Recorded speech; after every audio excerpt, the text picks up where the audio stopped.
歐記破蠱惑偷車集團，警方尋日凌晨喺元朗同八鄉嘅劏車房採取行動，拉咗5個男人，之後又喺其中一個人嘅屋企搜到少量冰毒，同埋拉咗2個女人，包括一個17歲嘅少女，其中4個有黑社會背景，係偷車集團主腦同核心成員。佢哋專揀喺新界一啲路邊或者保安鬆懈嘅車場，喺清晨落手。行動當中咧，我哋亦都起回咧係3部嘅客貨車，咁啊當中其中一部咧已經係被拆件，然之後咧係再起翻嗰啲零件嘅。呢一個集團咧，我哋相信咧已經活躍咗咧喺1年嘅時間。佢哋最主要咧就係針對一啲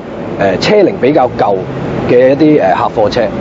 咁啊，佢哋嘅主要嘅犯案手法咧，係針對一啲客貨車喺個尾門嗰度就叫咗個時膽，然之後咧擺翻一個咧係假嘅時膽喺度，然之後去配咗條車匙之後咧，跟住先至盡快咧就再去用呢個車匙咧就係開走呢架車。賊人仲識得整假嘅行車文件，再將失車送到去劏車房變賣，又或者拆件走私去外地賺錢。估計每偷一部車可以賺到9000至1萬蚊。